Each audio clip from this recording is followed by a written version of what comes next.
갑자기 꼬리가 떨어지고 밥을 안 먹고 탈출까지 한다면? 여러분, 오늘 초보들이 당황해하는 상황별로 제가 어떻게 대처해야 되는지 한 방에 설명해 드릴게요.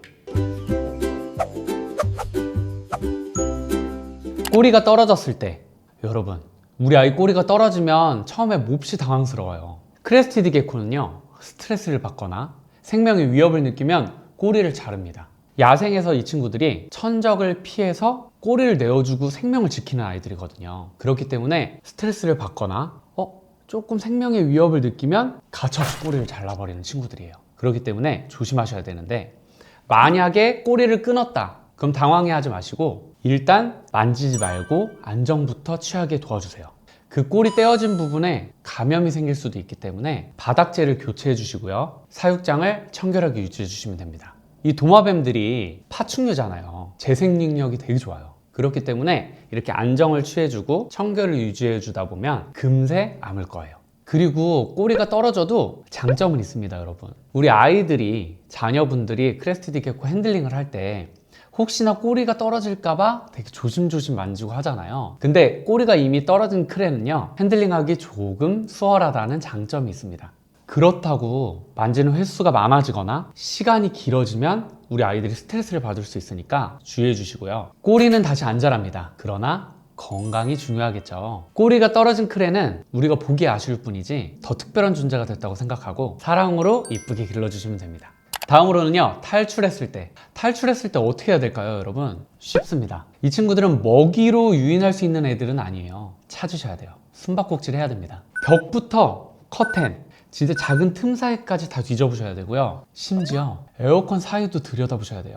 그리고 포인트는요, 이 친구들이 탈출했을 때 사육장 근처에서 멀리 못 갔을 거예요. 그렇기 때문에 사육장 근처 높은 곳부터 수색하셔야 됩니다. 이제부터는 우리가 수색대원이 돼야 돼요. 사례를 하나 말씀드릴게요. 얼마 전에 크 집사님께서 밤에 핸들링을 한 다음에 잠이 들었는데 아침에 일어나니까 크레가 사육장에 없더래요. 근데 알고 봤더니 사육장 문을 꽉 안 닫고 잠이 들어서 그 사이에 크레가 탈출을 한 거예요. 그래서 며칠을 커튼도 살펴보고 에어컨까지 들여다보고 막 틈이란 틈새는 다 이렇게 수색을 해보셨는데 결국 못 찾으셨어요. 그렇게 너무 걱정을 하고 있다가 외출을 하시려고 신발장에서 신발을 꺼내는데 안으로 뭔가 후다닥 들어가는 게 보이더래요.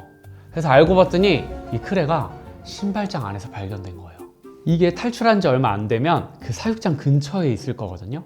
근데 시간이 지날수록 이 친구들의 활동 반경이 넓어지기 때문에 찾기가 어려워져요. 그래도 포기하지 마시고 꼭 찾으셔야 합니다. 포인트는요, 밥을 주고 난 뒤 혹은 핸들링을 하고 난 뒤에 사육장 문을 꼭 닫아주는 게 크레를 위한 사랑입니다.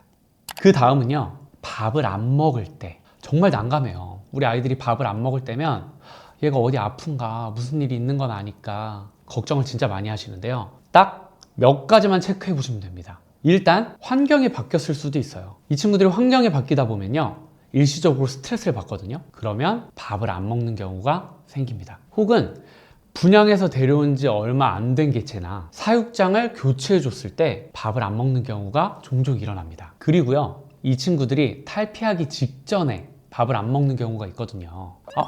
어떻게 알 수 있냐면 제가 지난 영상에도 한번 말씀드렸어요. 이 친구들이 탈피를 하기 직전에는 하얀 막을 뒤집어 쓴 것처럼 온몸이 뿌얘집니다. 그럴 때는 밥을 입에 묻혀줘도 안 먹는 경우가 있거든요. 그때는 억지로 급여하려고 하지 마시고요, 하루 이틀 저 지켜보신 뒤에 다시 사료를 급여해 주시면 됩니다. 다음으로 우리 초보 사육자님들께서 당황하시는 일은요, 우리 아이들이 카멜레온은 아니지만 진해졌다가 연해졌다 할 경우가 있어요. 이 온도와 습도와 아이들의 기분에 따라서 색깔이 진해졌다 연해졌다 하는데요, 진해지는 걸 파이어업이라고 합니다. 반대로 연해지는 걸 파이어다운이라고 합니다. 파이어업이 됐을 때는요, 우리 아이들이 지금 활발하게 활동 중이구나 생각하시면 되고요. 연해졌을 때는 우리 아이가 지금 휴식을 취하고 있구나 라고 생각해 주시면 됩니다. 그렇기 때문에 왜 이렇게 진해졌지? 왜 이렇게 연해졌지? 걱정하지 마시고 파이어업이고 파이어다운 상태구나 라고 생각하시면 됩니다. 그 다음으로는요, 우리 아이가 아파 보일 때, 움직임이 없고 말라 보이고 기력이 없어 보일 때가 있습니다. 그럴 때는 우리 체크를 잘 해보셔야 되는데요, 쉬고 있는 경우일 수도 있어요. 하지만 아플 경우도 있습니다. 딱 보면 원래 움직이던 거랑 조금 다르게 기력이 없어 보일 때가 있거든요. 그럴 때는 의심해 보셔야 돼요. 그리고 촉촉했던 피부가 어느 날은 되게 푸석푸석해 보이고 거친 느낌이 들 때가 있는데 그때도 혹시 우리 아이가 아픈 건 아닐까 의심해 보셔야 돼요. 어쩌다 한 번씩은 괜찮습니다. 하지만 이런 상황이 반복되다 보면요, 주변의 파충류 전문 병원에 데려가서 진단을 받아보셔야 합니다. 그리고 우리 아이들이 가끔 토를 하거나 설사를 할 때가 있는데 한 번쯤은 괜찮습니다. 근데 자주 토를 하거나 설사를 하면 병원에 데려가서 진찰을 받아보셔야 돼요. 결국 핵심은 세 가지입니다. 환경, 스트레스, 관찰. 이 세 가지만 확실히 알면요, 당황하지 않고 응급 상황에 대처하실 수 있습니다. 모르면 당황하고요, 알면 관리됩니다. 지금 이 영상 구독해 주시고 올바르게 사육하는 습관 길러주세요.